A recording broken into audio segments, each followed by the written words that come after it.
What's up, guys? How's everybody doing? I'm just going to let everybody get in here. Welcome, welcome. Give me just 2 seconds.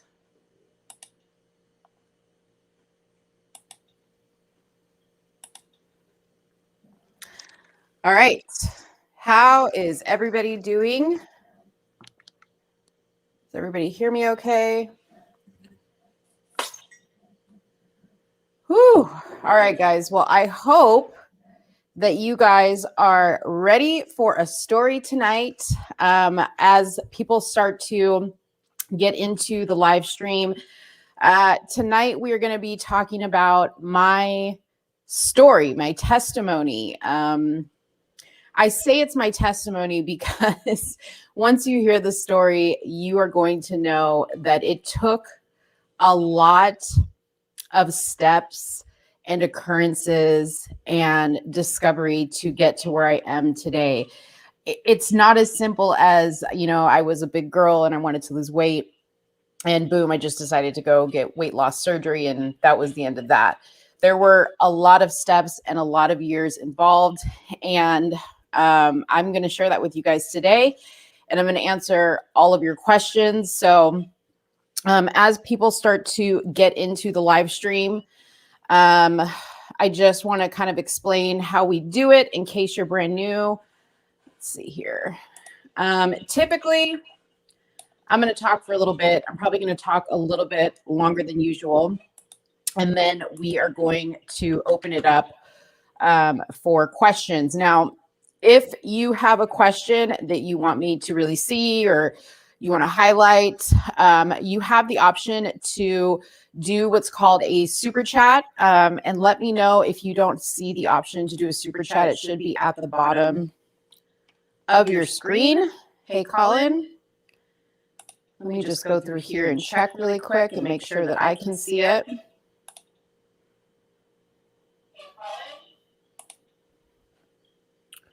Okay. Give me just 2 seconds. Again, we are just waiting for people to get in here, and then I'm going to start. I don't want to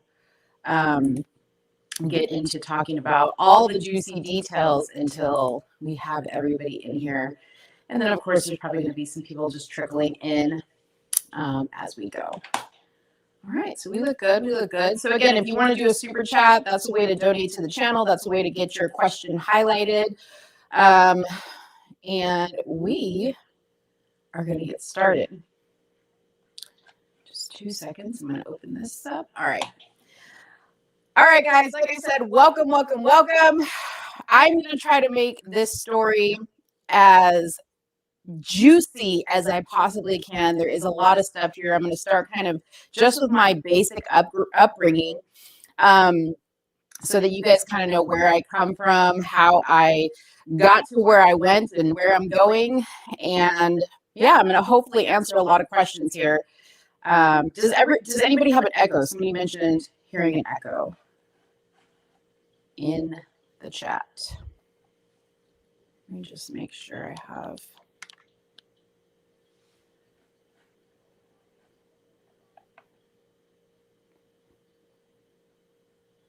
Is anybody else hearing an echo?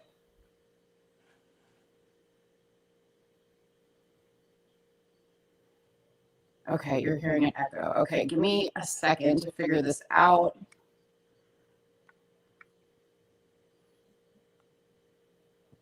Okay, do you hear an echo now?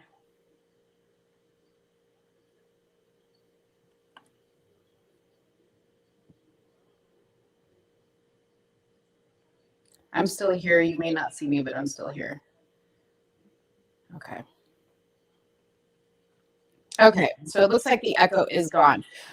Okay, you guys, let's get ready for the story. Let's get ready for the story. So, first off, I am 42 years old. Not today, but I'm 42 years old as we stand here right now. And growing up, I was never, an overly obese kid. First of all, let me start with this. My background is my dad is from Puerto Rico. My mom is from South America. She's from Argentina. So I'm Latino on both sides. I grew up in a very, very typical Latino family. We love to eat. We love to cook. Um, Food was something that was present at every single moment of our lives. You know, you would come home from school and there was a meal. You would be upset and there was a meal. There was something to celebrate. There was a meal. So food is very centric in a Hispanic household. So I grew up loving food, eating food. My dad was not obese. My mom, she wasn't obese when I was growing up, but as my years progressed, my mom also struggled with weight, and I can kind of go into her story as well, because that could have very well ended up being my story. Um, and then I have a younger brother who's 7 years younger than me, and he is extremely obese to this day. Um, I also grew up kind of the black sheep in the household. It was always very different for my family. You know, of course, I was the person that wanted to, you know, please my parents and always do right. But I was also at the same time, I was like the rebel. As a kid, I was really, really insecure. I know you guys see me here often, you know, full face of makeup, hair all done, but I have super, super curly, huge hair. Sometimes I wear it, you know, curly, but when I was younger, it was really, really big. And I used to get teased about my hair. They used to call me Mofro in school. And as a kid, I always had a bigger body, a different body. Let's just say that I had a different body than other girls. You know, in my time growing up, it was really, really popular to have that really skinny, wafy look. And I just wasn't built like that. I was built with curves. I had them all my life. I always had a butt. I always had hips. And as I started to gain weight, obviously that stuff all became more and more pronounced. And I became really, really self-conscious about it, but I never really expressed that. I just knew that I wasn't like other girls my age. You know, I would wear clothes that they would wear and they just would never look right on me, never looked the same. Of course, my hair never looked the same. I tell this story that when I was in middle school, and I went to middle school in California, but when I was in middle school, I had first period, I had swim.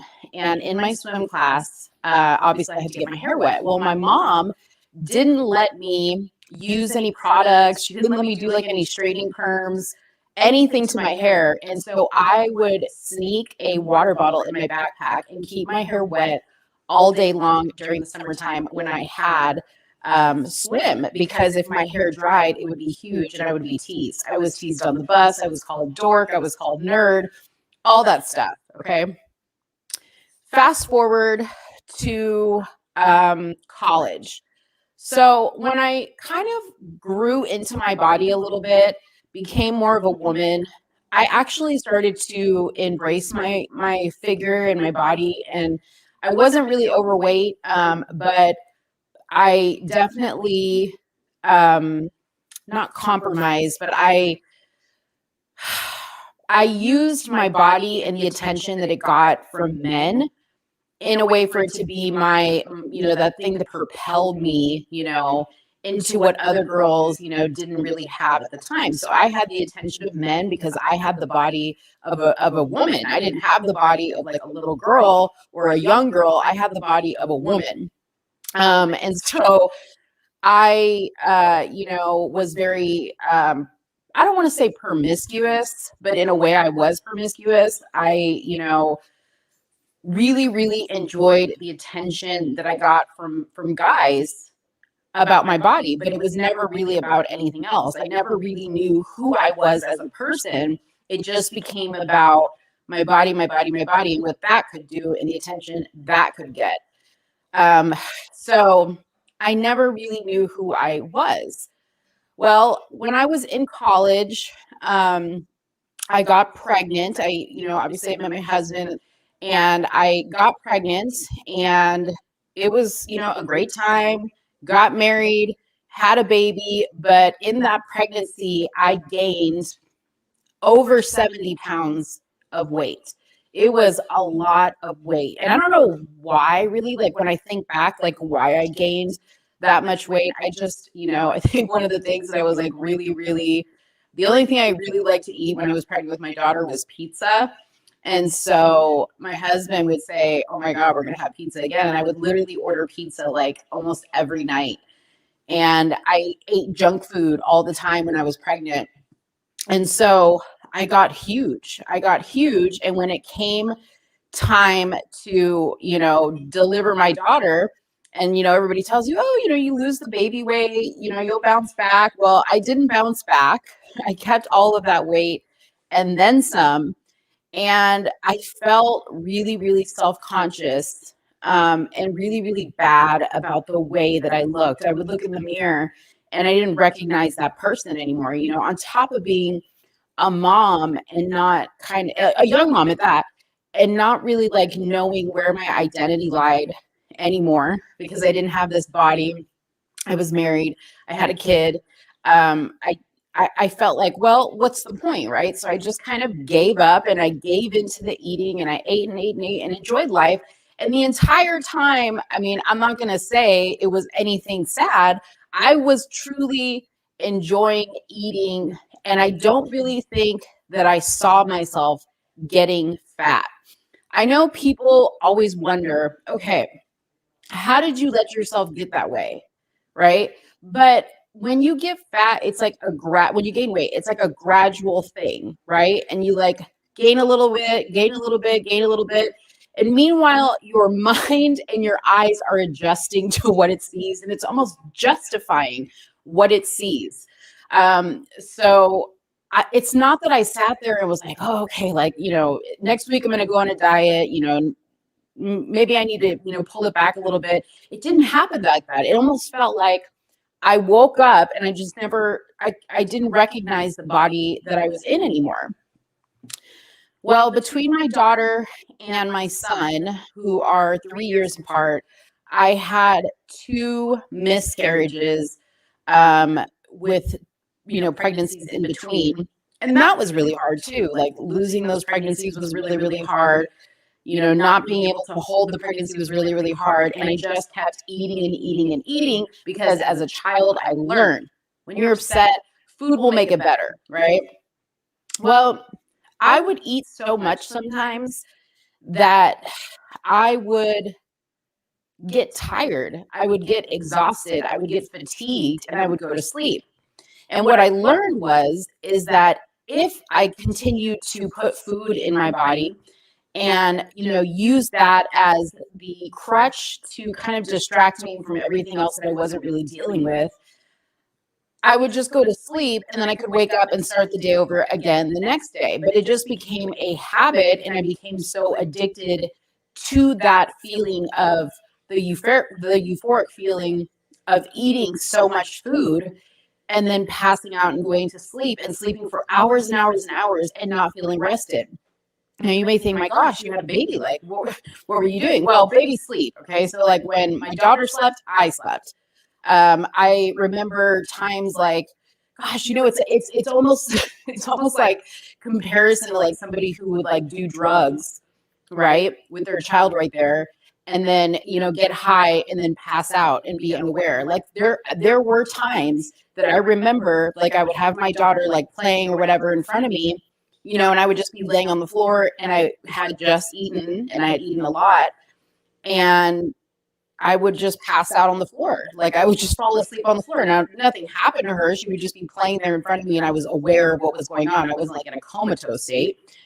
But that kind of like speaks to, the comparison sometimes it can be between food and an addictive substance like drugs. The difference is that, you don't go to a work function. I mean, depending on what type of work you do, but you don't go to a work function. You don't go to a family get together and there's heroin and meth on the table, but there is food. There's food everywhere. It's all the time. It's everywhere you go. It's part of everything that you do. So it was really, really hard for me to get to a healthy relationship with food. Now, granted, I never really knew what a healthy relationship with food was. I didn't grow up in a household where my family exercised. I mean, we didn't talk about things like healthy fruits and vegetables. No, it was like starch, carbs, starch, and more starch with a side of carbs. That's what you grow up learning when you are Hispanic when it comes to food. It's good food, sauces, and it's fried, and it's rich and delicious. And yeah, I just didn't know like which way to go.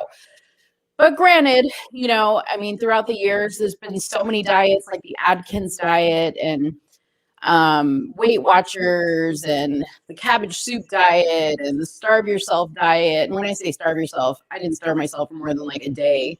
Okay. But, either way, I tried it all. I tried every single diet there was. Okay. So one day I went to a party. By this point, we were already here in Texas. Okay. And I was probably like creeping up to like 350, 380. I went to a party and there was this girl there. And this was a party with like a bunch of Puerto Rican friends that we had at the time. It was like a group that we would get together and we would have these parties. Really, really fun stuff. But can you imagine being around all these beautiful Puerto Rican women with all these perfect bodies? It was just depressing to go to these parties. And I had one of the pictures. I think I showed one of the pictures on my last live. I was wearing like a striped cream shirt. And I remember looking at that picture and I was like, holy cow, like this girl had her arm, she had her arm around me and her hand on my arm. Like when I saw the scale, the size of her hand to my arm, I was like traumatized. Like I was shocked. I was like, my God, my arm is that big. Like she couldn't even put her arm around me, let alone cover my arm with her hand. So I remember like little instances like that of just kind of having flashes where now I look back and I think, that was God kind of bringing attention to, it was bringing the attention to me of the moment. Right. But I didn't listen and, I would just keep going and keep going and keep going. But there was a girl there and her name was Mirnita and she had just had gastric bypass surgery. And Mirnita had almost my exact same body type. Like she was my height, she was almost my weight. And so she had this gastric bypass. And I remember she was like only a month out from surgery. And I looked at her and I was like, holy cow, she looks amazing. So I went up to her and I started asking her about the surgery. And her husband, I found out, had the surgery years before. And she showed me a picture of him and he was even bigger.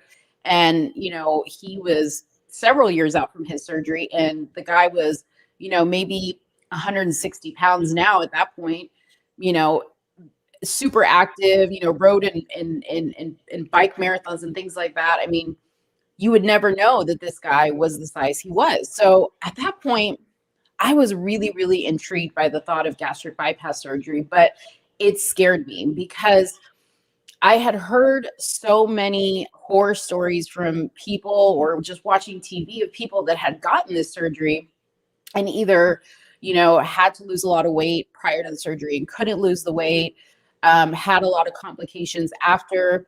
And I kept it really tight to the vest. I didn't really tell anybody at the time, aside from speaking about it with my husband, which he was 100% supportive of it. Like I don't want to say he didn't care about my weight, but he didn't care either way what I decided to do. He was like, whatever you're happy with, I'm happy with.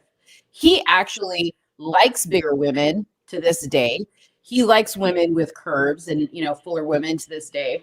But it wasn't helping me in my mind, right? Because like he didn't really care if I had the weight loss surgery or not. He really didn't care if I was skinny or not.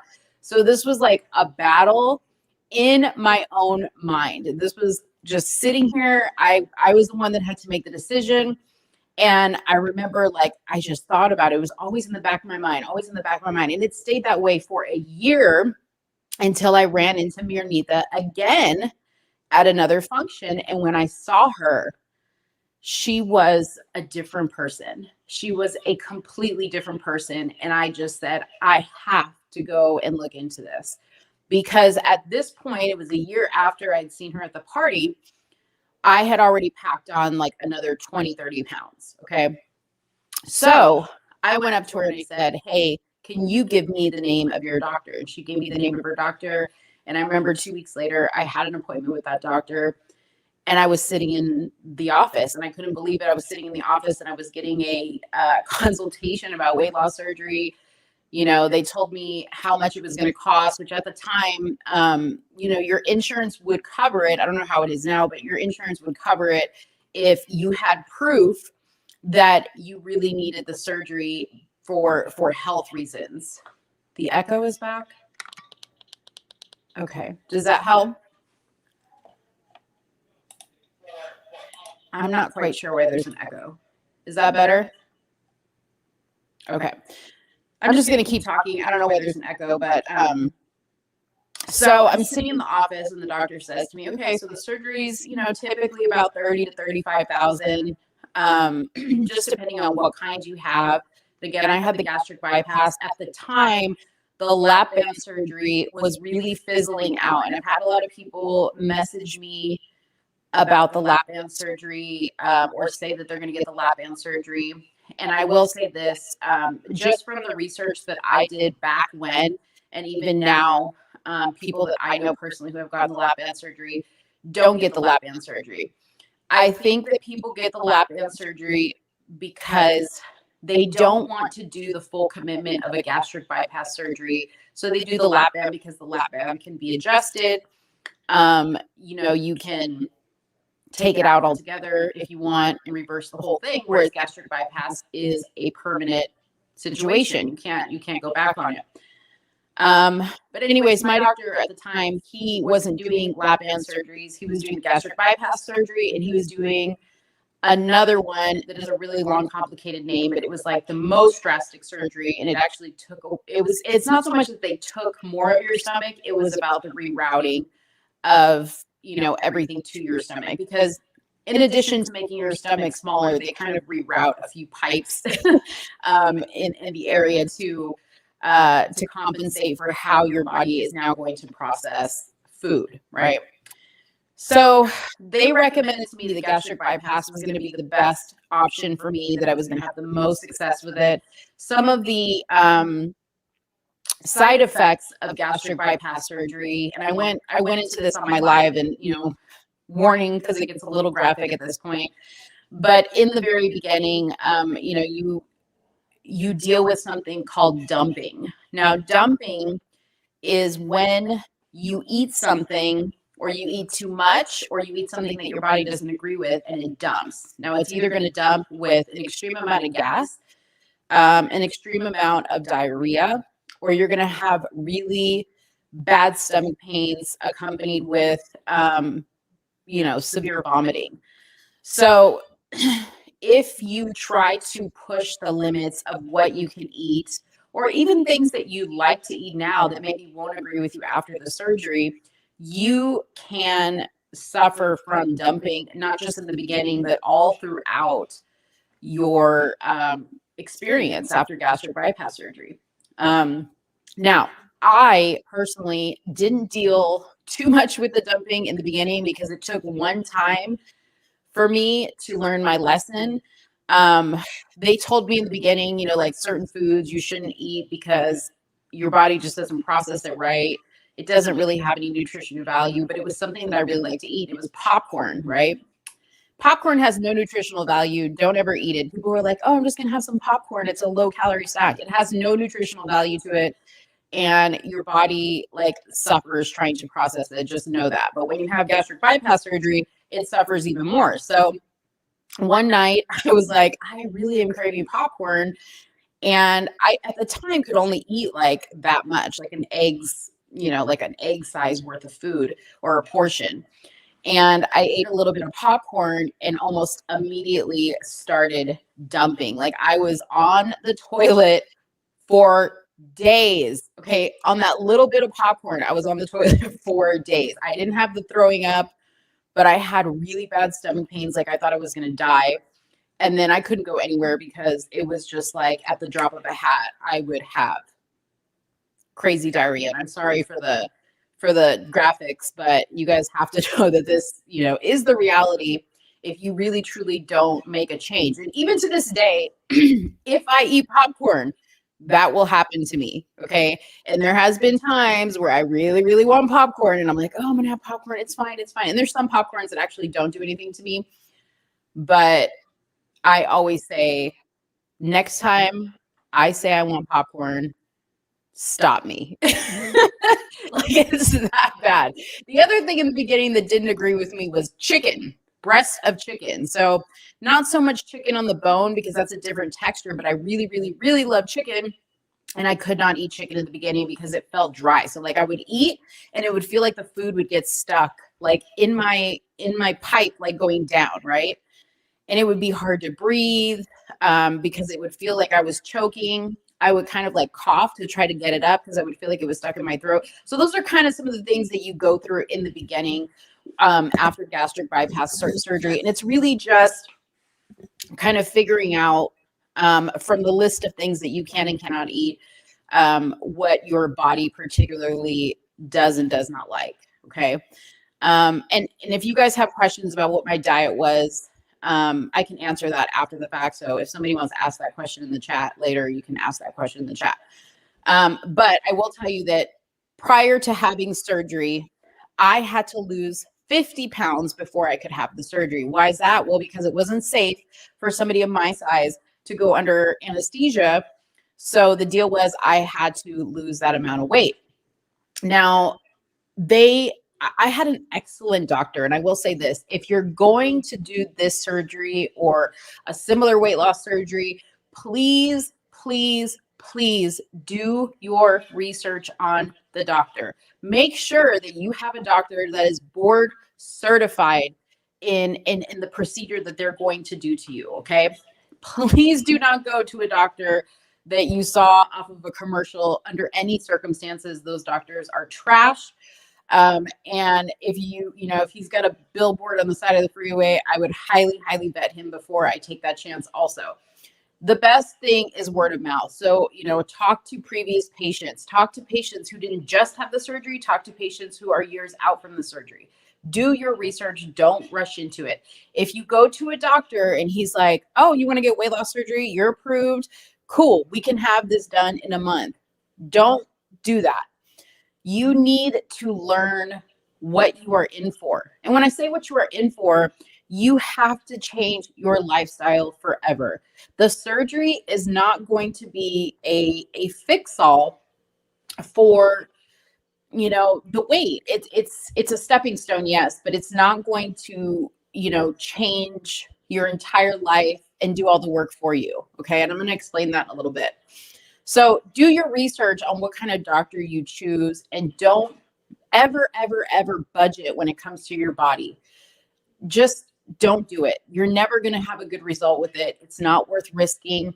And this is not something that you want to play with and, save, a couple $1,000s because you went to a surgeon that was offering a Groupon to get your gastric bypass surgery. That's just not what you want to do. You also want to ask your doctor, hey, what kind of support do you offer pre-surgery and post-surgery for your patients? So, do you have nutrition classes? Do you have follow-up visits?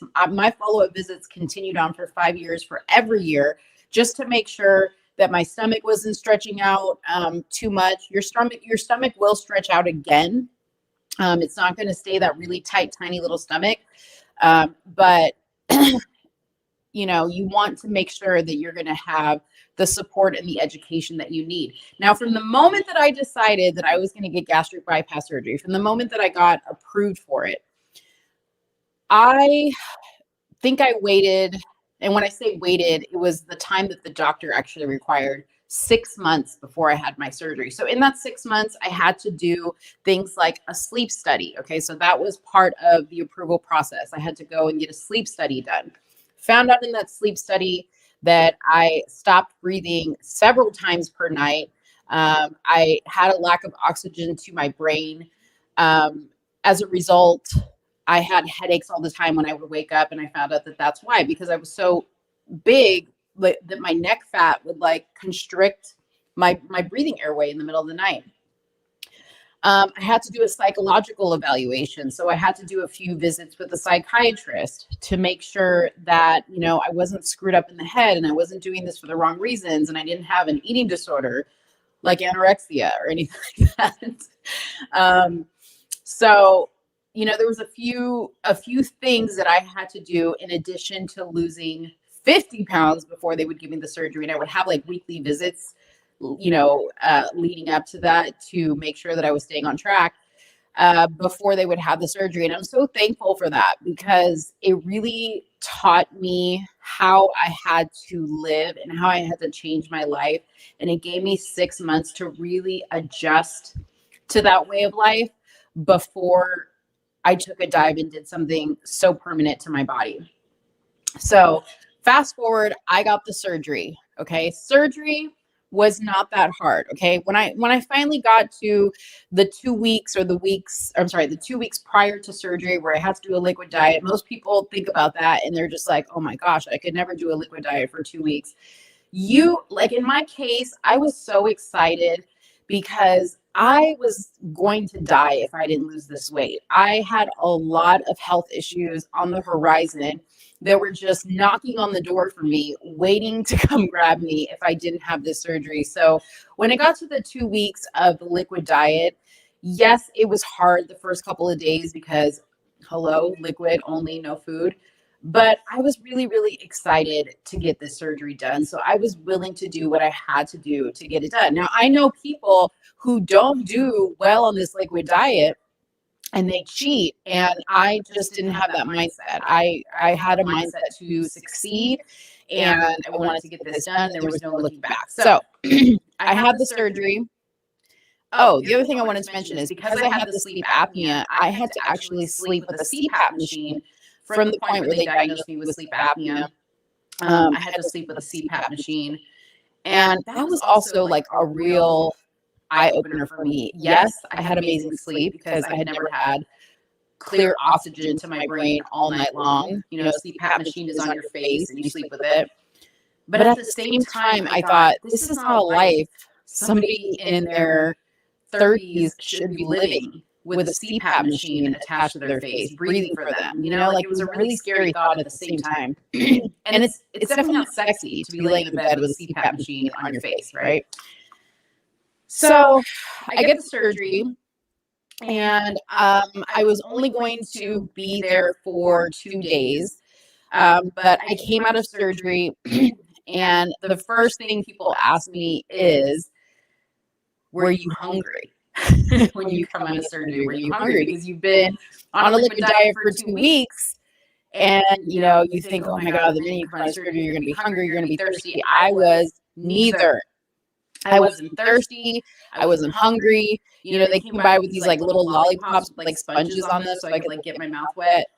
Even that amount of liquid filled me up. Okay. Like I literally felt like when I would have like a sip of water, which you're not supposed to drink out of straws when you first get gastric bypass surgery because it creates gas bubbles. But even like a sip of water was filling to me, right? So like if I felt hungry, like I needed to eat, I would think, okay, I need to eat, not drink. Because if I drank something, I would be full for like an hour. If I had like 2 sips of water, that's how full you get. That's how fast you get full off of so little. And that's not healthy because you can't survive off of water. Your hair will fall out if you don't get a lot of protein. I'll talk about that as a side effect. So in the beginning, they gave you a list of, okay, week 1 out of surgery, this is what you can have, which is basically chicken broth, water, popsicles, no sugar popsicles. That's it, right? Then you graduate to soft foods like mashed potatoes or any type of puree, anything. Maybe vegetable soups, things like that. Not anything that you can really chew. But it was a struggle to eat. I had no desire to eat. I had no, you know, really will to eat because I was never hungry. But it was funny because getting used to that portion that I had to now eat was so hard because like I would go And I would think, okay, so for breakfast, I'm going to have my protein shake, which you have to have protein shakes a lot in the beginning because protein is number one to your health when you get the surgery. So I would have like my protein shake, and then I would say, okay, well, maybe I'll have a hard-boiled egg, right? No. I would have one bite of a hard-boiled egg, and I'd be like, oh my God. I literally felt like you backed my ass up to a buffet and parked me there for 6 hours, and I just ate and ate and ate. That's how full I was off of one bite of an egg, okay?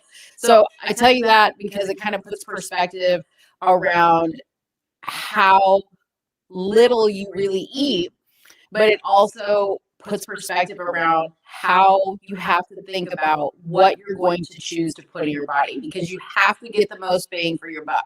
You have to get the most protein in there, okay? That's most important. If you don't get that protein, I'm going to start answering questions in a little bit. I'm sorry. If you don't get that protein, you are going to start losing hair. That's a man or a woman. You're going to be washing your hair and the clumps are going to start falling out. Okay.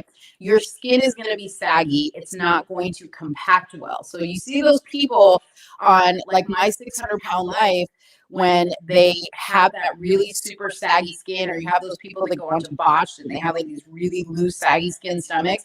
I have loose skin on my stomach, but it's not like some of these other people. And what that's due to is a lack of protein in the diet because there's no elasticity in the skin due to a loss of vitamins and protein. Okay.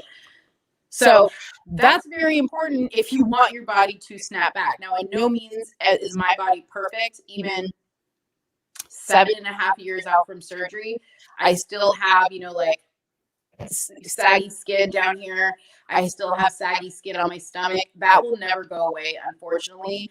I would have to get a surgery to get that skin removed. There's no amount of exercise that I can do for that. Inner thighs. I mean, it's not disgusting by any means because I've seen much worse. People who tend to lose the weight super, super, super fast have really bad skin problems. But if you do have a skin problem and it gets to a point where some people have infections like under their stomach or have rubbing that causes infections, your insurance will most likely pay for some type of revision surgery. Now, they're not going to pay for anything that's going to make you look snatched and perfect. They're going to pay for the surgery that cuts the skin off and tucks, the new skin in. It's not going to be anything perfect. So fast forward to now. Okay. Well, fast forward to a couple of years from now. Okay. One would think, right? I lost over 200 and something pounds, 220 pounds. I lost over 220 pounds. And you would think everything's perfect, right? Wrong. Everything was not perfect. Okay. Why do you ask? You had the perfect body. You could fit into whatever clothes you wanted to. Yes, that was great. That was a great side effect of having the surgery. But there was still something missing. I will say that because now I know, okay, God doesn't bring you through moments like that for you to do nothing with them. Okay. I got comfortable in where I was at. I didn't have to really think about what I was eating. I was skinny no matter what. Yes, I worked out, but it wasn't like I had to work out. So I really didn't work out. I just didn't have to try, right? So I fell back into that same routine of not really doing much, right? I would get up and go to work. On the weekends, I would lay around and chill. Eating wasn't an option anymore because I couldn't really eat that much. So I filled up my time with cell phone, right? With internet time. And keep in mind, I have 2 kids, okay? I got so wrapped up in really doing nothing with the new life and the new lease on life that I was given that something tragic happened to once again wake me up. Now I'm going to digress for a second from the weight loss side of the story because this part of the story is what really propelled me to the next level to where I'm at today mentally. Okay, this is the part that really fixed my brain. And I've shared this before on my YouTube channel with my daughter, but this is a situation with my daughter. So because I was absent as a mother. And I say absent, I wasn't like a terrible mother, but I wasn't present. I wasn't aware of what was going on. I was distracted by things. Um, my daughter went through her own struggle with life, and she had issues with depression and self-worth, very similar to what her mother went through, but in her own different way. Okay. She was going through that, but I was so wrapped up in me, I wasn't seeing the signs of that, even though I myself had gone through that at one point. Well, it got so bad. And because I didn't listen, and this is how life works, is when you don't listen to the signs, when you don't pay attention to things, life will do things to wake you up. Okay. What woke me up was the day I got a call. I was in Austin, Texas on a business trip, and I got a call from my daughter's school that she had taken a knife to school and she had attempted to cut her wrist. It was terrifying. And she cut in a place that was so bad that she bled out quite a bit. Um, I was out of town and I had to rush back. Luckily, my mom was there. But if you want to know more about that story, you can watch that video on my channel. I'm not going to like talk about it in great detail here, but that moment was a very, very defining moment because I had to stop thinking about myself for the 10th million time in my life. And I had to pay attention to somebody else and recognize that that person, my daughter, was looking at me and was emulating me. She was emulating the way she looked at herself. She was emulating her self-worth after the way I emulated my self-worth or lack thereof, right? She was lost. She was lost. And she clearly did not feel like she could come to me to, oops, I just lost my background. Sorry, guys. She clearly didn't feel, well, that's not it. She clearly didn't feel like she could come to me and talk to me about those things. So it was a moment in my life that I felt really, really terrible about. And I felt like, you know what, I need to do better as a mom. And together, her and I worked to get her healthy again. And in turn, it really woke me up on another level as well. So this is where going back to the weight loss, it took another turn. So had I gained any of the weight back? No, I had not gained any of the weight back, but I didn't have any structure in my life. Now, when you are leading or trying to lead a healthy life, you have to have structure, you have to have purpose. And I felt like I had purpose, right? Like I had a job, I worked in a corporate job, but I wasn't happy there. I, you know, was a good wife and mom at home, and I was doing all the things that I was supposed to do, but I still kind of felt like something was missing, right? And I just didn't know where I fit. Well, life came along again and woke me up and laid me off for my job. And I thought to myself, well, you know what? This is probably a good thing because I really felt a lot of anxiety sometimes going to work. And after what had happened to my daughter, like leaving her sometimes at home alone or not being there when they got home from school, like I had a lot of anxiety built up around that. And so it was kind of like perfect timing that I could be home. And I decided I wasn't going to go back to work. I decided, you know what, I'm not happy in that job. I'm not happy there. And I feel like my life is trying to tell me something. And put me in another direction. And so I listened to it. And I did a lot of things, soul searching, reading. I, joined various groups where we, got together and talked about, building ourselves and improving ourselves and all this other stuff. And the one thing that I learned out of there that I will to this day will say is a game changer. And if you're listening and you really want to start on a journey of trying to discover what path you need to go, whether it's with this or with something else, is you need to find your purpose. What is it that your life is trying to tell you to do via your experiences, right? That you're not doing. Okay. So for me, I thought, oh, okay, I'm going to lose this weight. And then what?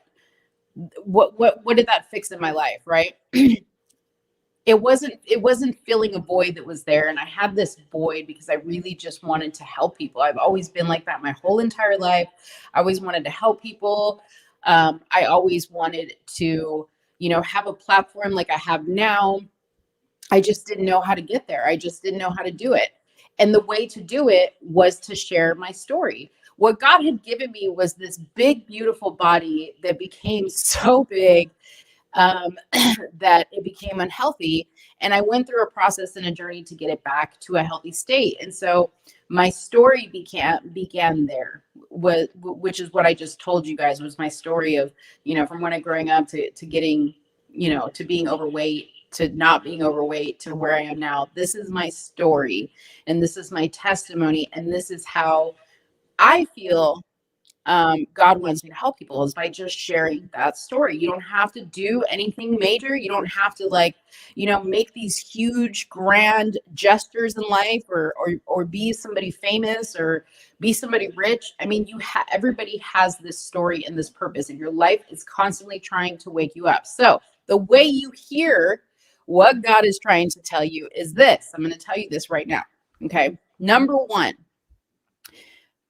keep a journal. Okay. Keep a journal. Write down your feelings every day. Write down your dreams. Write down your hopes. Write down your prayers. Write down all the things that you want to do. Okay. That is how you keep those things in your forefront. Okay. Then you have to be positive. You have to listen to positive messages and affirmations and be around positive people. Because if you are around people who are constantly bringing negativity into your life, it's never going to work. You're going to get distracted from your writing. You're going to get distracted from your goals. You're going to get distracted from the things that you really want. Then you also have to set a routine for yourself. So pick 2 to 3 things that you are going to do every day, regardless of the circumstances, whether that be writing in your journal, whether that be working out, whether that be, sitting down every day for a meal with the family. I know that those things sound small. Making your bed every day. I know that those things sound really small, but they're so important to getting to this space where you can find answers. And I know a lot of people that are on here because they're curious about the weight loss, or maybe have, explored it in the past, and wonder, how do I find out what's right for me? This is how you do that. And you have to continue doing this type of work forever. It doesn't stop. Okay. I all day, every day, listen to not just politics, as some people might think, but I listen to positive stories and positive messages and affirmations. And, I drive by car dealerships where my dream car is, and one day I'm going to drive it, and I write $1 million checks to myself, and I stick them in my wallet. I mean, everything. Okay. I'm always constantly setting an intention for my life, and it is so, so important.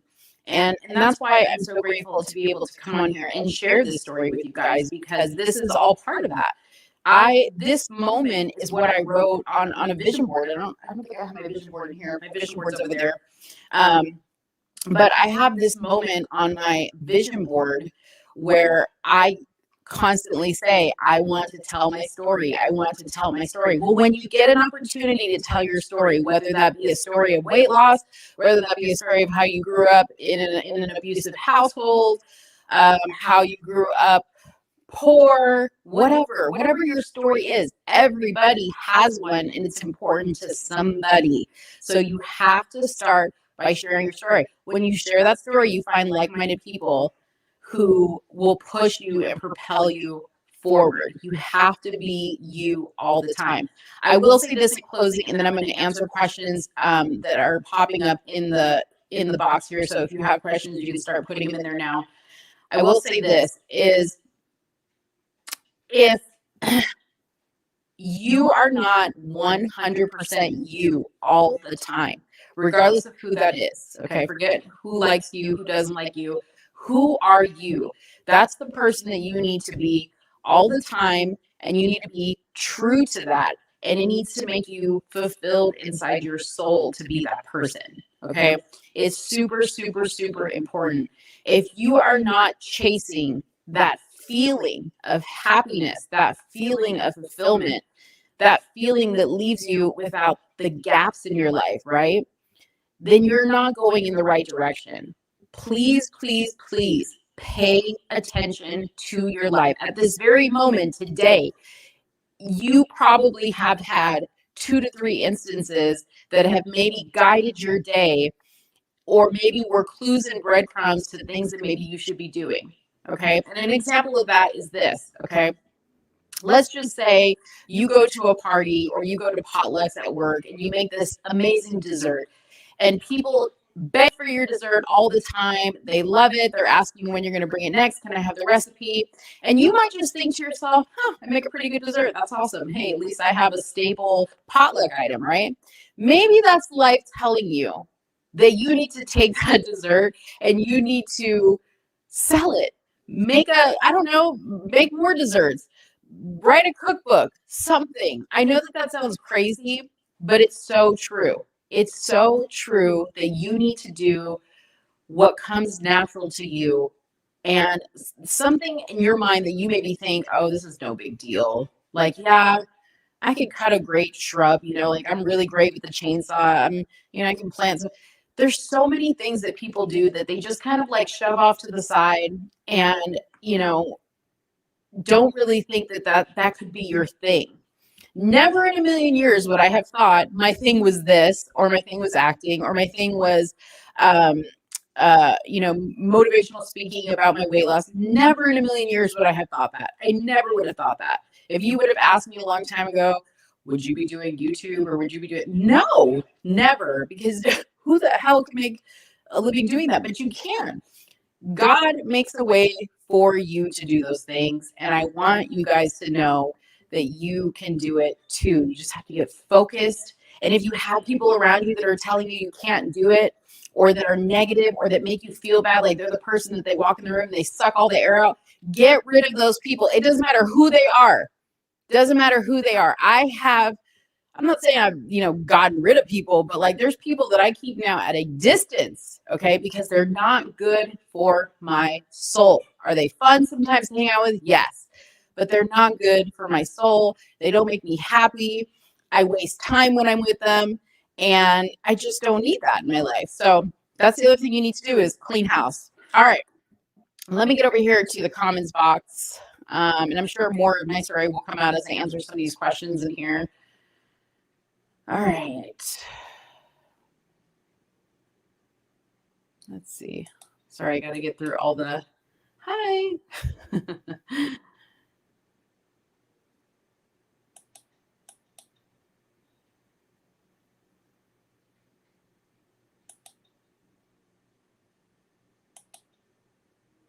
Thank you, Kelly. She says, I look amazing. Congratulations on your health journey. You know what? Had I thought about it, I have a bodysuit on, but I wouldn't have worn, well, you guys have seen you know what? If you guys want, I'll do a video or something like where I'll show like my skin. But I have a bodysuit on right now. Otherwise, I would stand up and show you right now what my stomach looks like. I've got no shame. Because that's the one thing people always want to know is about the skin. Well, I don't see a whole lot of questions in here. Oh, Colin, you slept with the CPAP machine and it sucks. Yeah, it does suck, but it's amazing, like when you realize what sleep is supposed to feel like, because you've never really known what good sleep is supposed to feel like, right?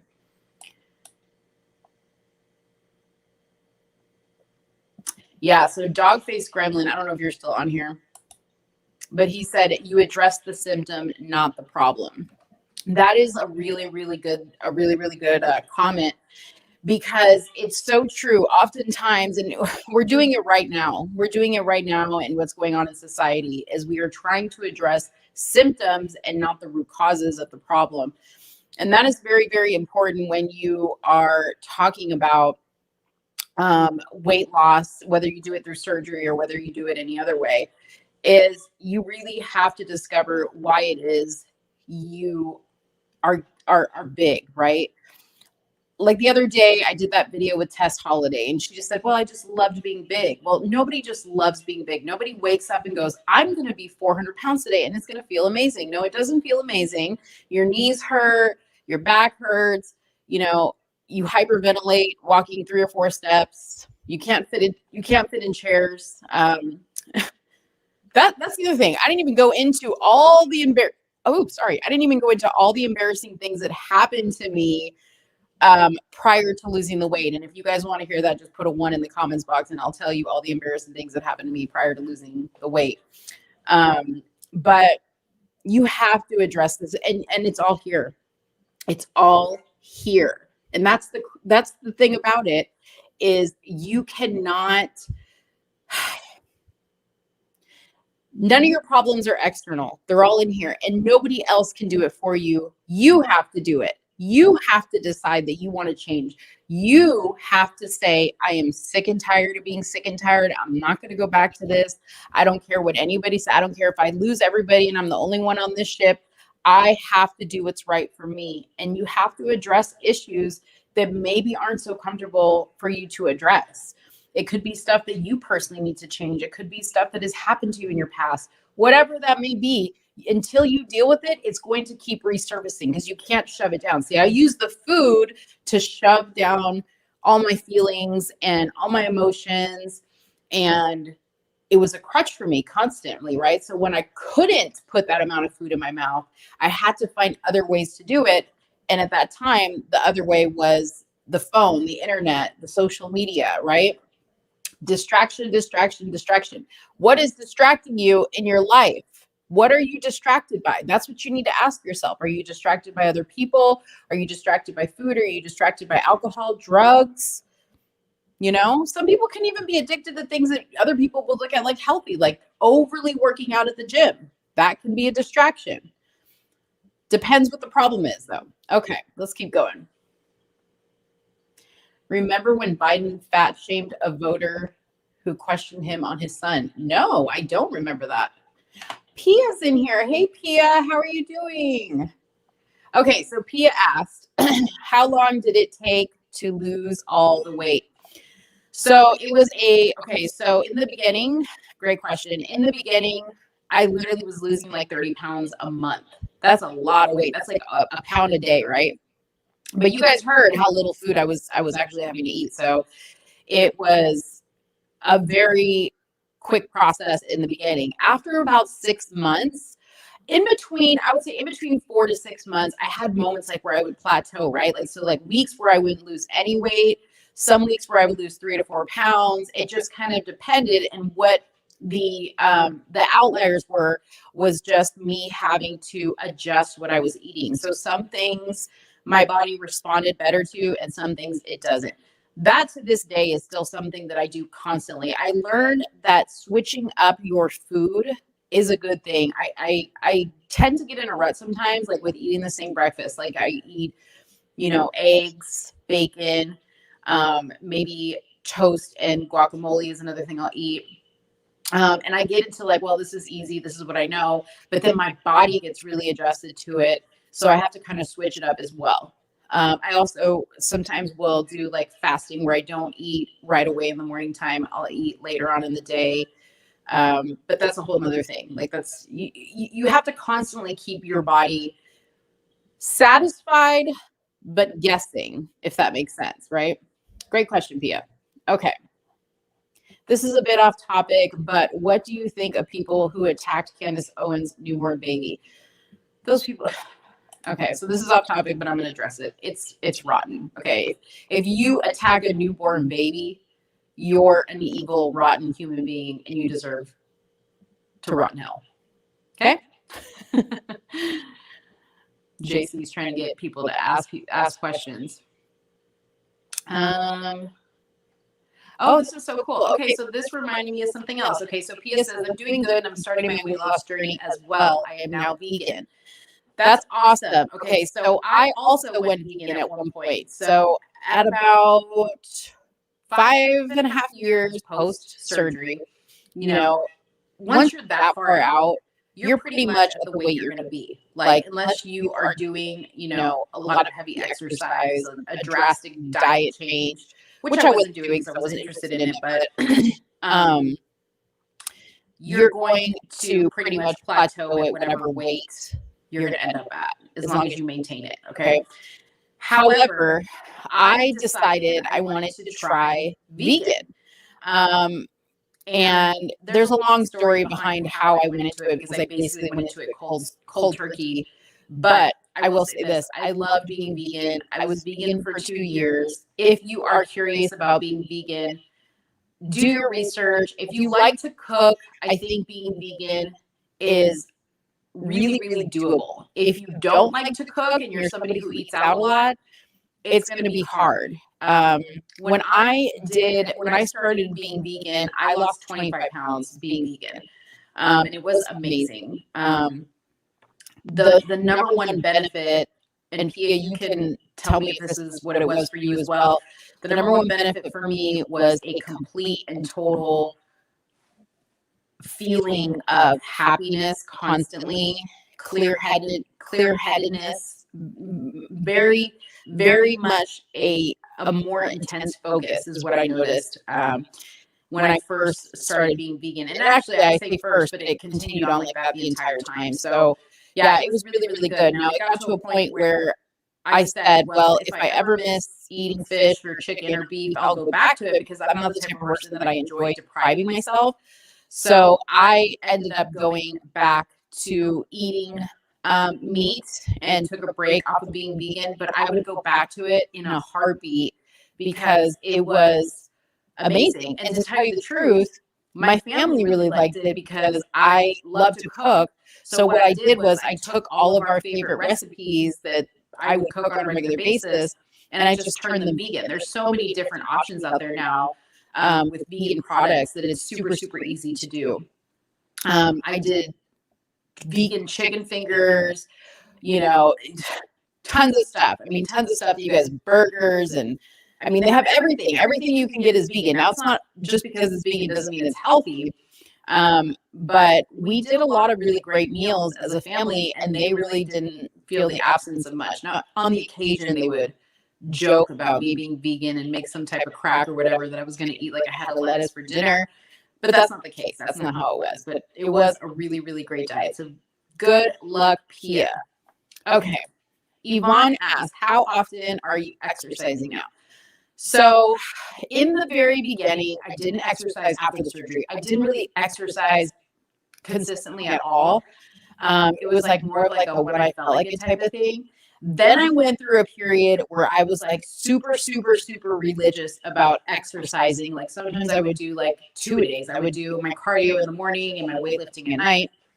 And then I would do like every, 3 or 4 days a week I would work out. So it constantly changes. Now, lately, I haven't been doing my workouts consistently as much as I was before. And I need to get back to that because I've just been super, super busy, and that's no excuse.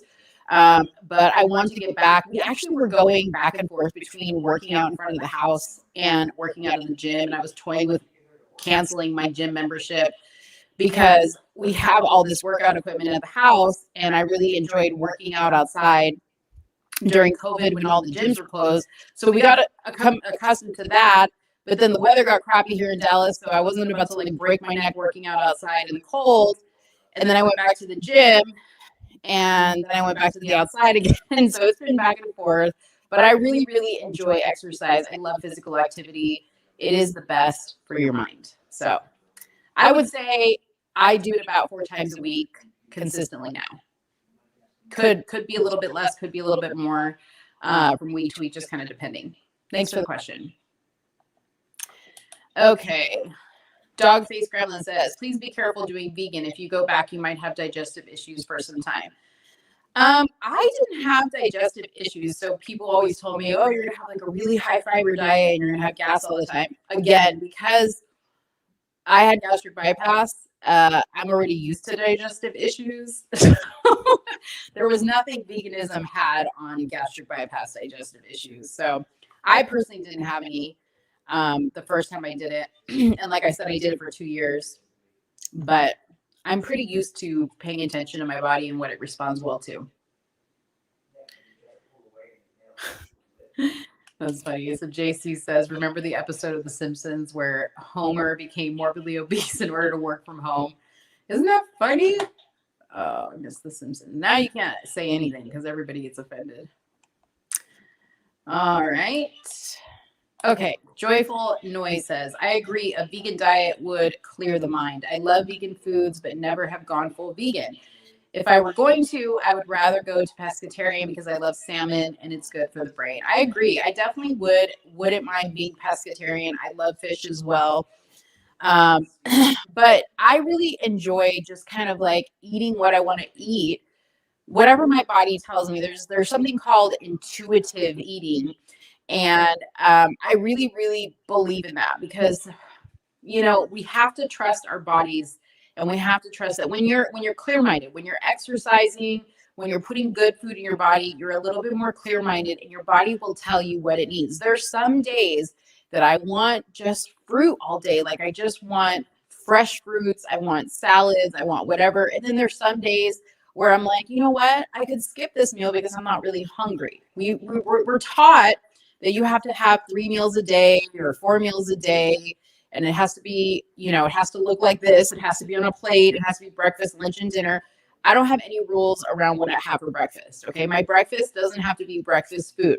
There's some days that if I have a little bit of quinoa or rice left over and maybe like a little bit of black beans left over, depending on what I made the night before, I'm the queen of throwing stuff together. So for breakfast, I might have some rice with some black beans, throw some pico de gallo in there, maybe a scrambled egg, and that's my breakfast.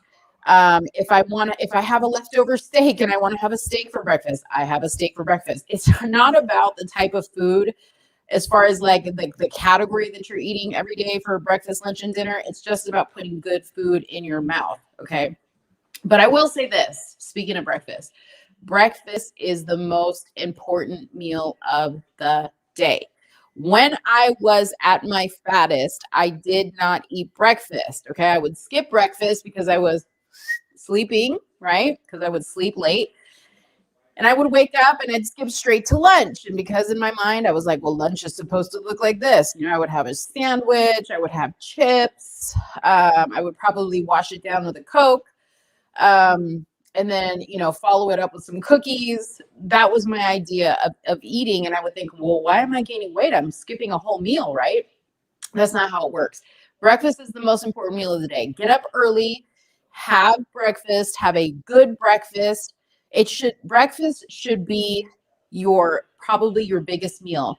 A really good rule of thumb, just for the everyday person. I'm not talking about somebody who's trying to do something special in the gym or cut or do anything like that. But a really, really good rule of thumb is this. Your first meal of the day is going to fuel your day. So it should be your biggest meal, but your meal full of your carbs, which are going to give your energy. And when I say carbs, I'm not talking about bad carbs. I'm talking about good carbs. Okay. Like potatoes or yams or brown rice or, you know, anything with carbs in it that is from the earth is good for you. Okay. If it comes from a package, it's not good for you. So have the majority of your carbs and your energy foods at the beginning of the day, and your meals should progressively get smaller. You really shouldn't sit down for a huge, gigantic dinner and then a dessert and then go to bed. You don't need fuel to sleep. Okay. So if you use that ratio of your biggest meal at the beginning of the day and then your meals progressively get smaller towards the end of the day, that's a really good rule of thumb. Okay.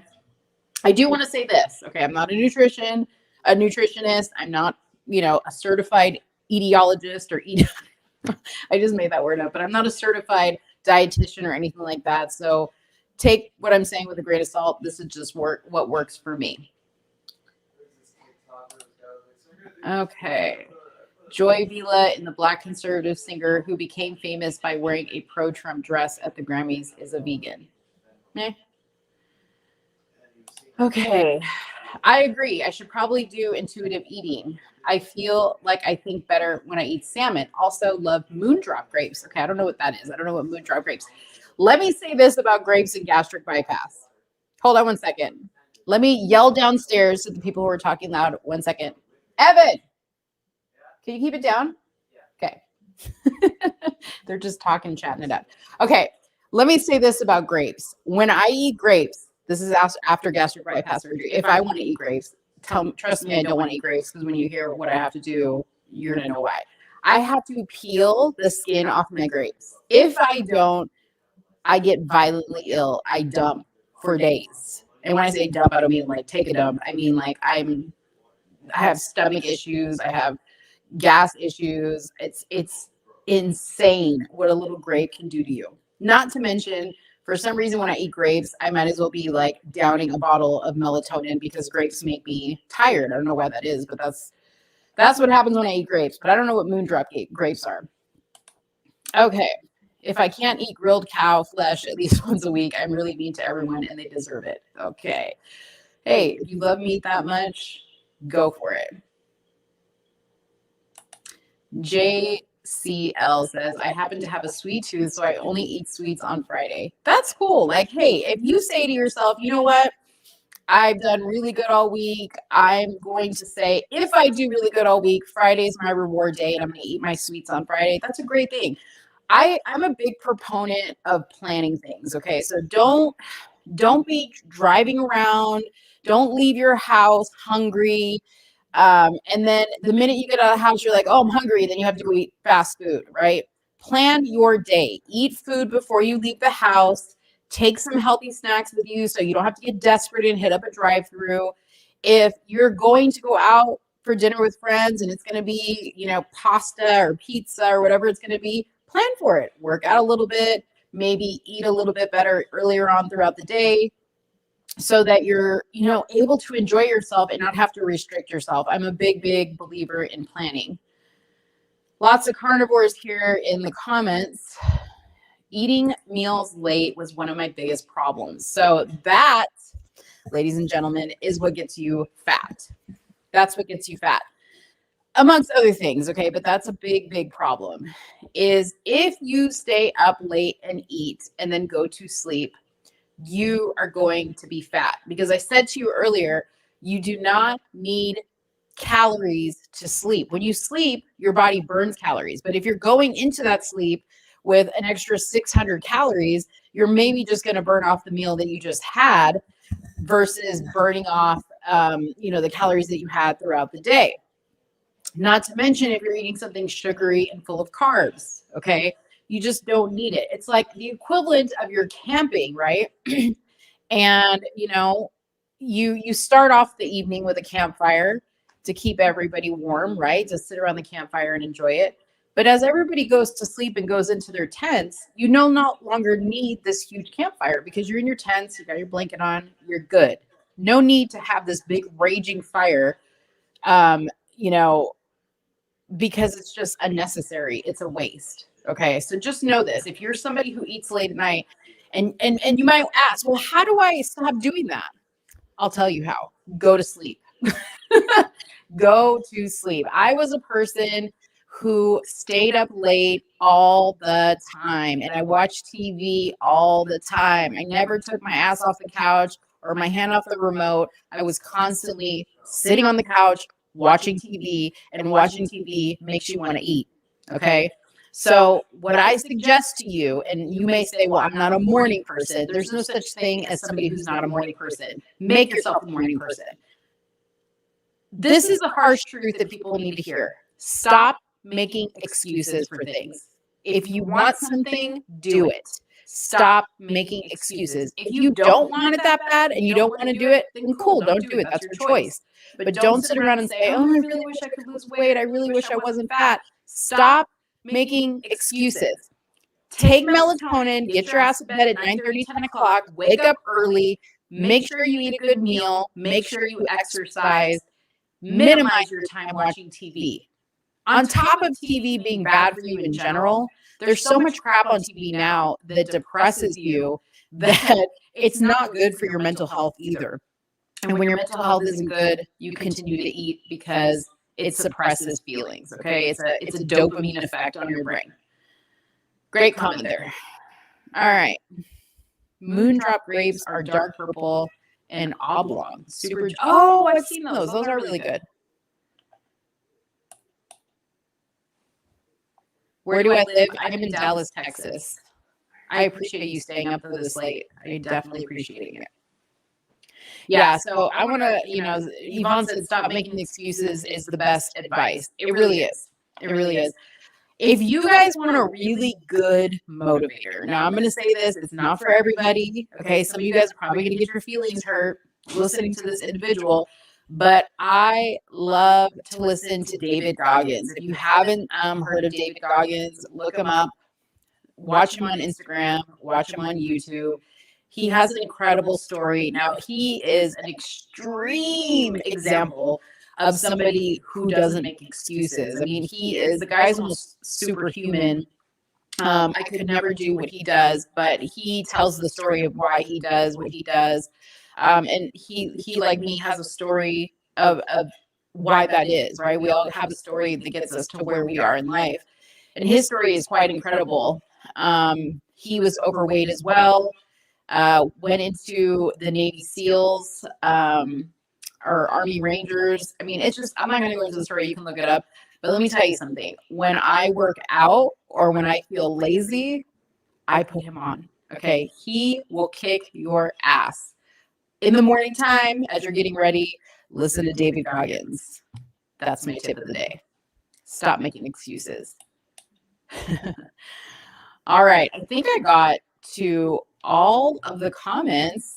I don't know if there's any other questions. I'm really, really surprised that people don't have any other questions for me about the weight loss surgery. I hope I covered the good parts of it. Oh, some of you guys might be interested in some of the embarrassing moments of being a fat person in the life of a fat person. And I'll tell you some of the things that happened to me kind of along the way. So, I think it was like a year or two before I got my surgery.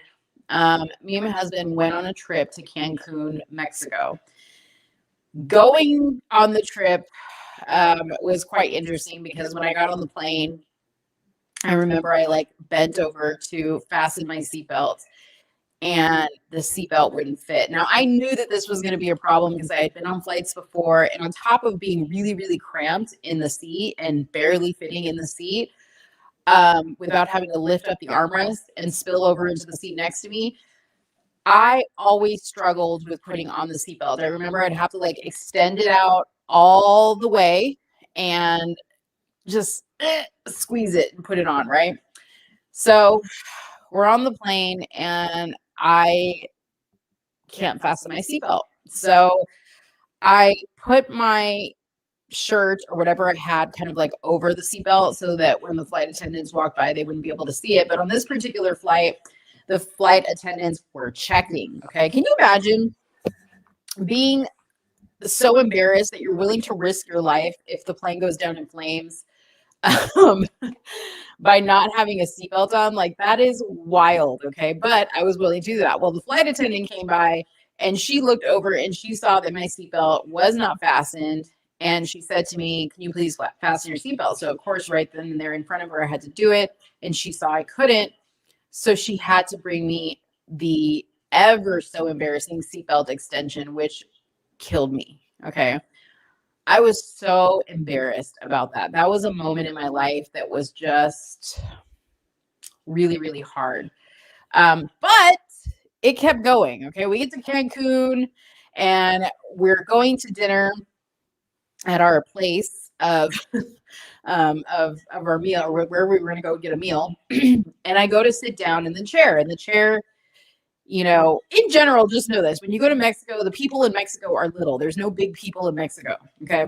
So in general, people in Mexico are little, therefore furniture is made little. So on top of the furniture already being made little and me being rather large, I sit down in this chair that has arms and I pretty much got stuck sitting down in it. Like, I couldn't even really sit down in it, but I tried to like force it. And then I was like stuck in between the two arms of the chair. And they had to bring over a bench from like the waiting area for me to sit in. And that was so embarrassing to my soul. What was another situation? Can you think of anything else that was really embarrassing? Yeah. I broke a chair, right? Yeah, I did. I broke a chair. I'm asking the peanut gallery downstairs. Didn't I break a chair? I broke a chair. I'm pretty sure I broke a chair. I was at a party or something like that, and I sat down in it, and the whole chair collapsed underneath me. Yeah, it's really, really hard. And I really think that that happens more times, more often than not. Oh, like my mattress, like when I was big, like after I lost the weight, we still had the same mattress for a long time. My mattress was like this, okay, in the spot that I slept in. It was literally like a divot because I was so heavy. I couldn't fit into many clothes. I had to go to Lane Bryant to do my shopping. I wore a size 26, 24, 26 was kind of what I went between.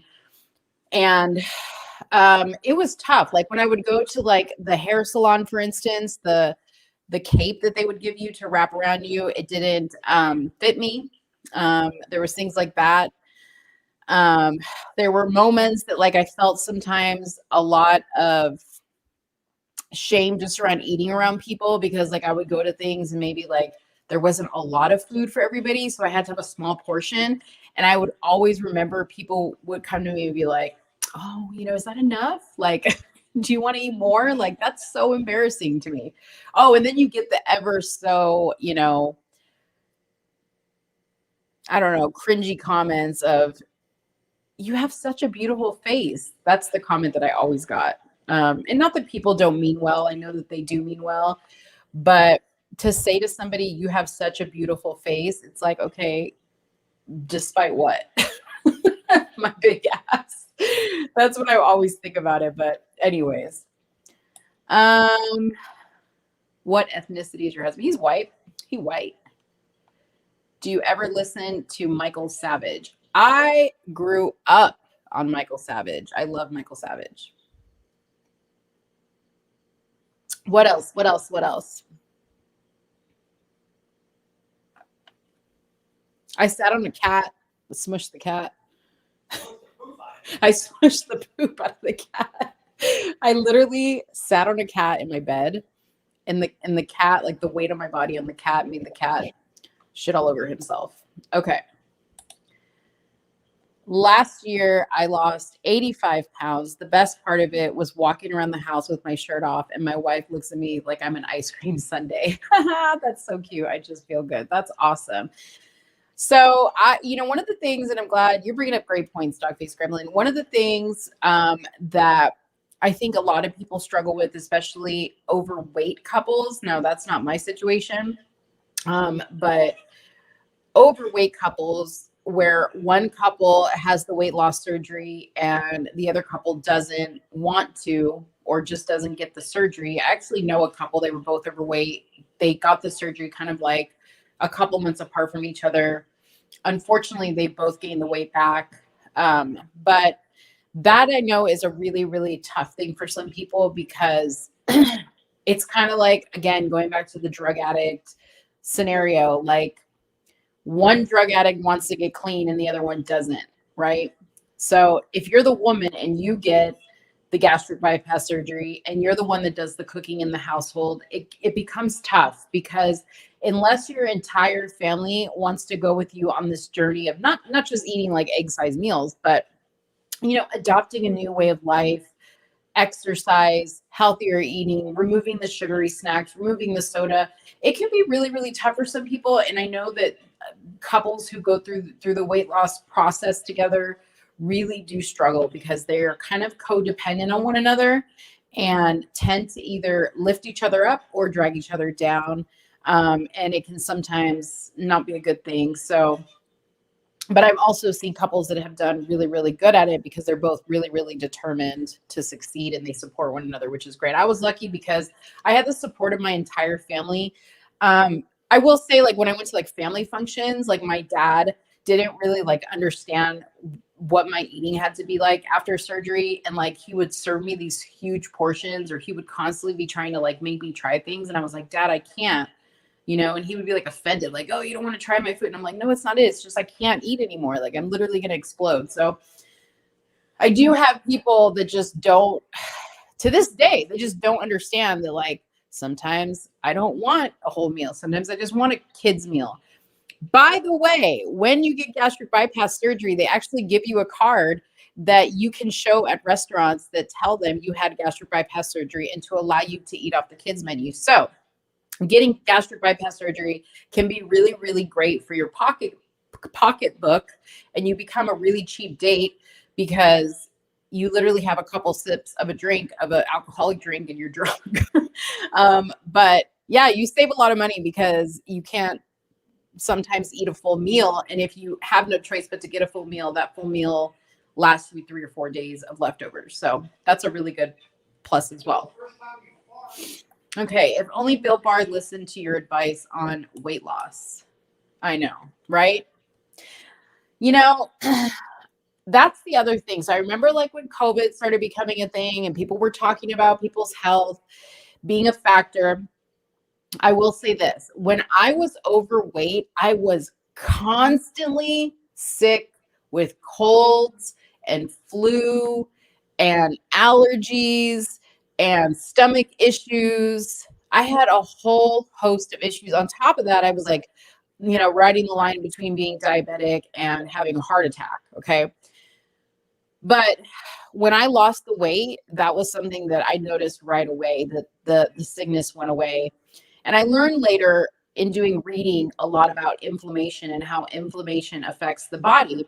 And I spoke a lot about this actually during COVID, because people really need to understand how inflammation affects your body. So things like stress affect inflammation in your body, your lifestyle. So if you're not exercising, if you drink a lot, if you smoke a lot, if you eat a lot of high inflammation foods, you're going to have inflammation in your body. So inflammation looks like swollenness, right? Swollen ankles, swollen fingers, swollen face. If anybody wakes up in the morning, your face is puffy, that is inflammation. Okay, now there's foods that you can eat that can reduce the amount of inflammation you have in your body. You can obviously limit your stress. You can obviously take away vices that you might have that are causing inflammation in your body. But usually inflammation in your body is a reaction that your body has to fight against sickness or illness or foreign bodies. So the reason why COVID became such an issue to people with comorbidities is because they already had existing inflammation in their body, which is why people who were severely overweight or had heart issues or asthma, things like that, had a harder time fighting COVID. And because we have so many people now, because obesity is like the number one killer above COVID, even, whether it be, from heart attacks or diabetes or whatever, these people already had so much existing inflammation that when COVID came into the picture, your body's inflammation doubled. Okay. So that is really what the problem was with people who had existing conditions and then them getting COVID. People who didn't have that amount of inflammation, who had a more healthier, system, right? We're a little bit more equipped to deal with the effects that COVID would have on their body. Everybody in my household got COVID. We all dealt with it in different ways, but it was all pretty much a really quick process for all of us because we're all relatively healthy. We do not have any pre-existing comorbidities or anything like that. So we were able to fight the COVID, or our body was able to fight the COVID because it wasn't already fighting other things going on. So I would really, really suggest to people to do your research on inflammation and how it affects your body, because even if you're not overweight, you can have issues with inflammation. And if you have pre-existing conditions, whether they be conditions you're born with or not, it's important to understand how inflammation really affects the functioning of your body. So, tip of the day. What is your least favorite overweight celebrity? Well, as of now, I don't know if she's a celebrity, but that Tess Holiday chick, I don't really like. Overweight celebrity, my least favorite. I don't really have a least. I don't judge people by their weight. I judge people by their character. Okay, so whether you're skinny or you're fat, if you're an idiot, I don't like you. So I don't really go by overweight. I recently made homemade turmeric pills. It really does help with inflammation. Yes, turmeric is an amazing way to fight inflammation. Costco actually has this turmeric drink. It comes in pill form, but it also comes in liquid form. Because after gastric bypass, if you could get it in liquid form, that's how you should take it versus getting it in pill form. Because with gastric bypass, your body has to take time to digest the casing that the pill is in. So liquid or eating it is always best versus taking a pill. That's just a little side note. But Costco has an amazing turmeric drink, which is so good. It tastes like orange tang to me. But it is a pure turmeric drink, and it is a great thing to have in the morning time. You can also do celery juice is amazing to reduce inflammation. All those things like celery juice, turmeric, fasting, those are all great ways to fight against inflammation. Okay. And you can tell when you have inflammation going on. Like I said, you can tell physically with your body. Something else you could mention is sometimes positive reinforcement from the spouse isn't always positive to you. Because how I was always with you. Yeah. So Dave is saying positive reinforcement isn't always like in the eyes of the person that's going through it isn't always the best thing. And like, I think what he means by that is, you let me know if this is what you mean. Like he would say, "Oh, you look great," or "Oh, I like you the way you are." And I'd be like, no, no. I look disgusting, right? Like he doesn't care. Like guys are okay, ladies, this is the thing about guys. Guys are weird. Guys don't really care about the things that we care about. So when we think that guys really care that we have like fat rolls or loose skin or jiggly arms, they don't really care about that stuff. Okay. We care about that stuff and we make it their issue, but we don't really care about that stuff. Okay. So like when attention would be brought to that, I would immediately go into insecurity mode and I'd be like, oh my God, something's wrong with my body. When in fact, he was just telling me like, wow, look how much weight you've lost. Like your stomach's, like deflating. And I would see it the complete opposite way. So try not to get in your head about that sometimes, but also it's important to communicate as well. Like, hey, I don't really like when you say this. This makes me feel weird. Like that type of stuff. I think it's important to communicate because they don't always know what you're going through and all this. And guys tend to be more direct with. Yeah, and guys are direct. Guys are direct and they don't even think, again, they don't think about things. We overanalyze everything. Okay. There you go. Yeah, exactly. Like if we say we're thirsty, we want you to talk to us for 2 hours about your feelings. Your feelings. We want you to dive deep into our thirst. Okay. When a guy says he's thirsty, he wants a glass of water. That's the difference between men and women. Okay. I achieved my weight loss by changing how I ate, not what I ate. Pizza, burgers, and fries, soda, etc. We're still on the menu. You just got to find what works for you. Absolutely. That is a really, really great point. I have all of that stuff. I cannot think of one single item of food that I do not have when I want to have it.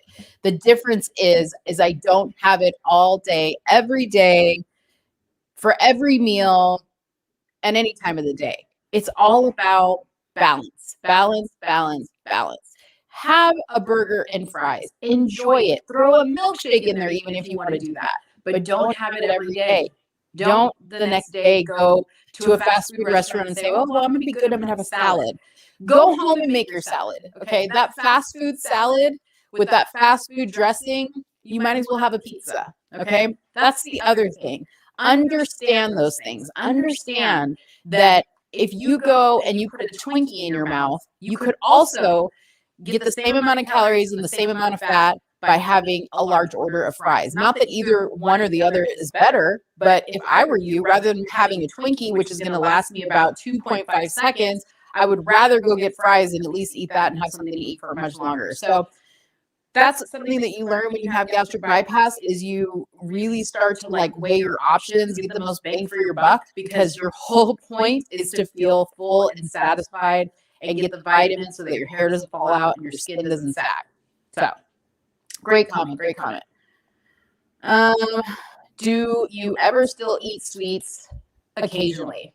Yes, I do. In fact, before I came up here, I had 5 chocolate covered almonds And what else did I have? I had something else. I love red vines. I love sour candy, but I don't sit there and eat the whole thing. If I did, I would get sick. And I've tried. I've tried before. Sometimes I sit there with the box and I'm like, dude, and I'm not even realizing that I'm like popping them in my mouth. And then all of a sudden I'm like, oh man, I really regret doing that. and it's not a good situation after that. So yes, I do eat sweets. I eat them every day. I sometimes, like, I got these amazing cookies from Costco, and I literally would have a cookie every day because it was so good. Okay, so I have sweets all the time. Ice cream, I really love ice cream, but the thing about it is it doesn't really sit so well with me. To tell you the honest truth, me myself, like, I won't eat sweets if they're not around. So if I don't buy sweets, if I don't see it around me, I don't crave it. But if it's there, I'll like grab it, which is not a good thing. But not my replacement, because I really love it, but I love blueberries, raspberries, and what's the other one? Berries. Blueberries, raspberries. Oh my gosh, I totally forgot the other berry. Anyways, I go and I buy like the little cases from Costco, and that's like my candy, is those things. I love blueberries. That's like my favorite thing. To me, that's like eating a box of like Mike and Ike's type of candy. I know that's weird, but let me tell you something.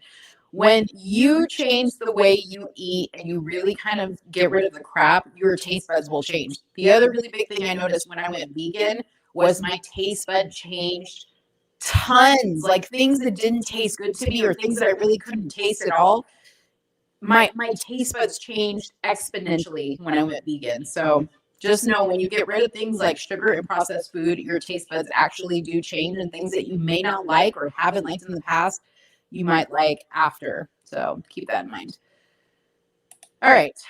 Joyful Noise says, well, it's opposite with my spouse. I was skinny when we were married. The moment I gained 5 pounds, he was on my case. And now he wishes I was at the weight he first complained about because I gained more. That's funny. Well, I mean, that's got to be difficult. I mean, I'm in, like, I was in the total opposite of the situation, like, where, Dave didn't mind if I was big. He really didn't care either way. He just wanted me to be healthy, which is probably every girl's dream. Okay. But it wasn't good for me. Like, I needed somebody to push me, not necessarily to like talk bad to me and tell me like I'm worthless and ugly and disgusting, but the in my mind, I was like, I need tough love. I don't need acceptance of this big body, but you gotta give it up. Okay. If you have a man that supports you either way, you have to give it up for that, because that is a rare thing. Most women don't have that. Most guys want that trophy.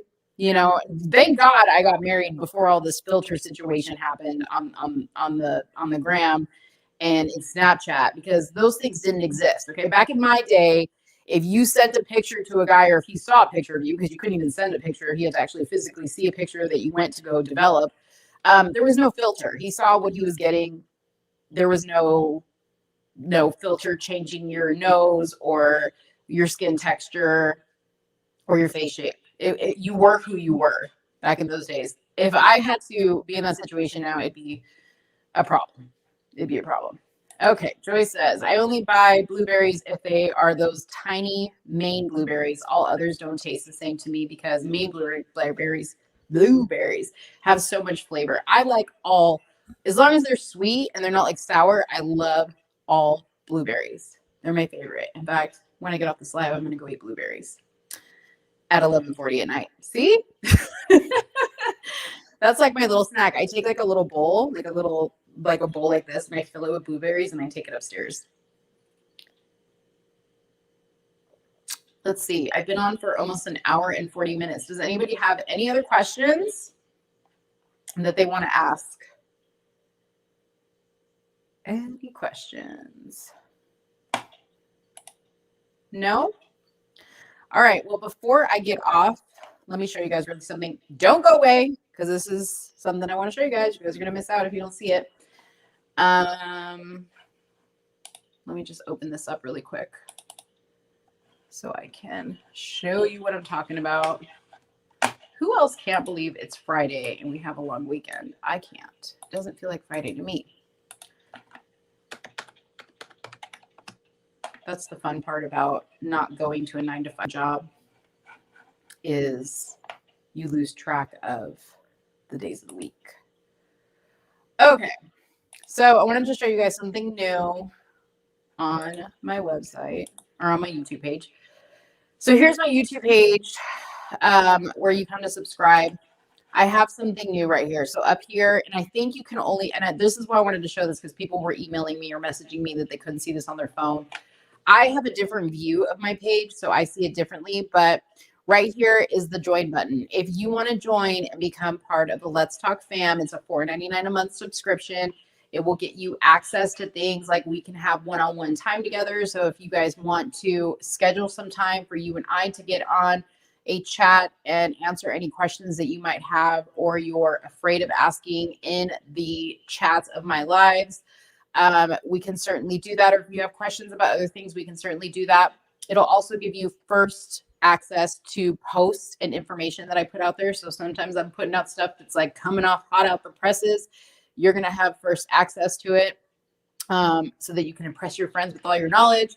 And then I'm also going to have giveaways. So with this particular thing, the first 100 people to sign up and join the Let's Talk fam, which it gives you a special badge in the chat.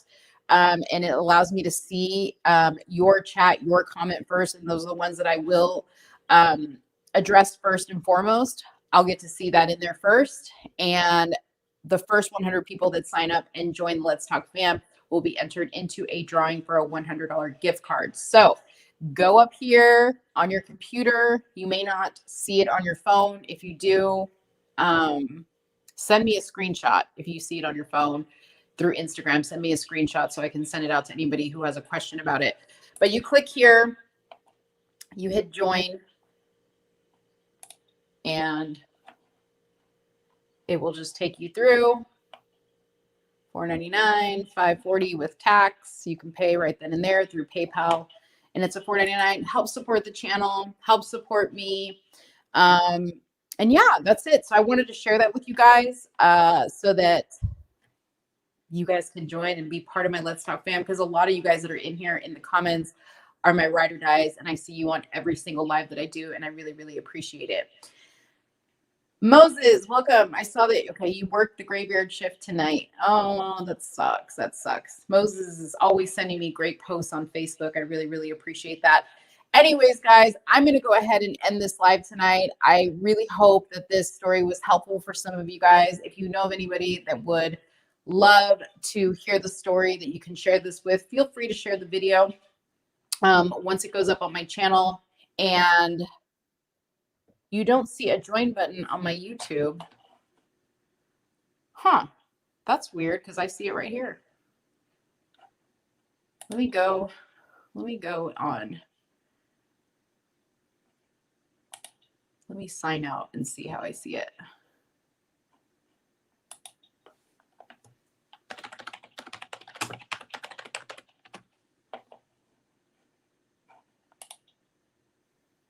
Yeah, it's right here. And I'm signed out of my account and I see it. It's right up here. So right next to the subscribe button, it's right up here. Again, you may not see it on your phone. So you may have to do this from a computer or another type of device. I'm not sure. I have to play around with it because I see things differently on my phone because I have a different type of account. So I don't even see that button. But I'll do some more research into it and post a video. Okay, it could be your search engine. Yeah, if you do have a problem with it, it could be that you're having to use a different search engine. Try Firefox, try Chrome. That could be it as well. Anyways, thank you guys so much for watching. Please do not forget to subscribe. Please do not forget to share. And don't forget to come back for another video. I did do a live this morning talking about Antonio Brown, that fool in Atlanta that got his car stolen after he voted to defund the police. Go check out that video. I did that live earlier today and it was really, really funny. But thank you guys so much for watching. Thank you guys so much for supporting and I love you. Talk to you later. Bye-bye.